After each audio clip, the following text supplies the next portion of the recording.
কিভাবে কিভাবে দিব জানো? কিভাবে রে এটা কি মারে? এটা মামা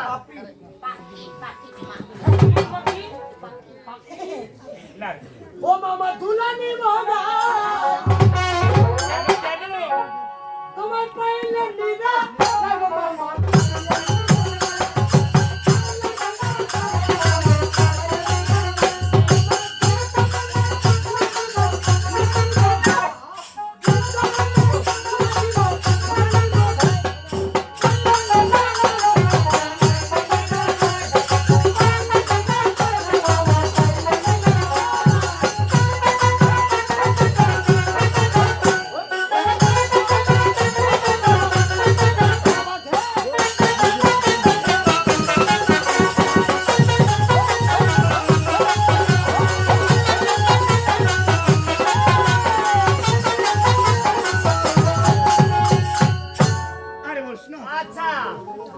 মহাপ্রভু কিন্তু বর্তমানে বিশ্রাম আর এদিকে গঙ্গা দুর্গা এরা আবার কি করেছিল?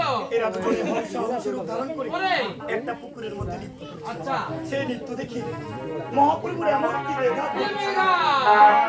আগে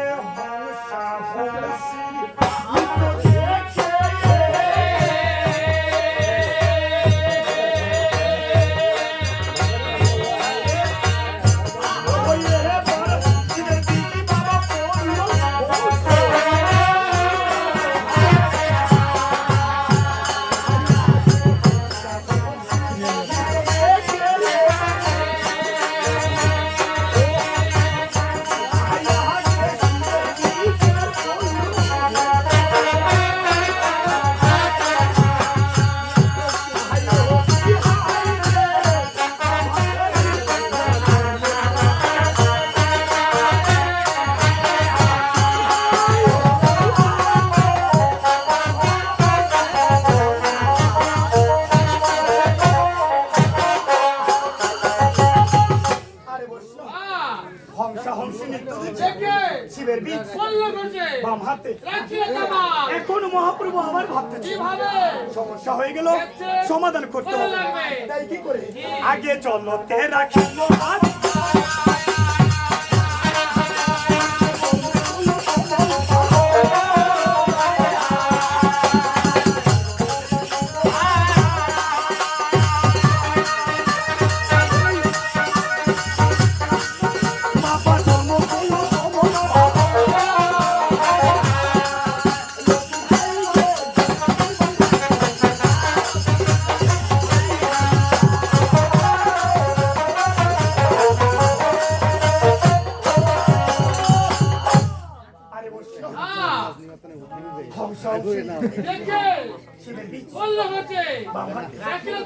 জলপে রাখিল হাত জন্ম আগে শিবের বি আর মানুষ আবার জন্ম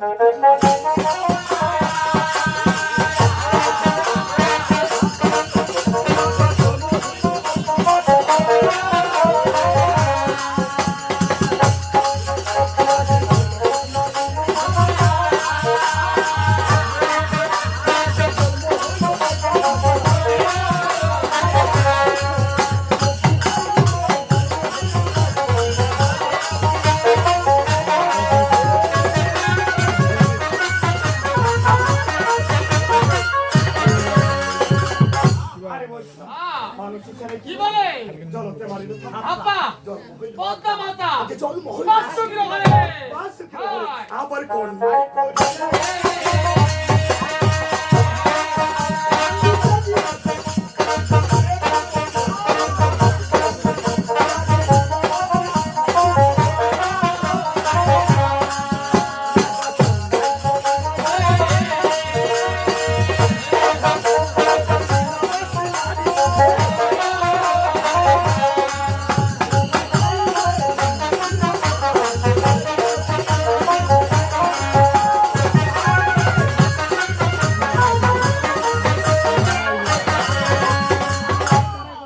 অন্যায় করিল তাই পদ্মার জন্ম কিন্তু হয়ে গেল পাতালে। বাস্তবে কিভাবে যখন বংশা অংশে নৃত্য দেখি মহাপ্রভুর মহামূল্যবান বৃষ্টা মাটির মধ্যে পড়ে যাচ্ছে, নারদী করেছি বাম হাতকে ধরে একটা মল্লানি পাতার মধ্যে রেখেছিল।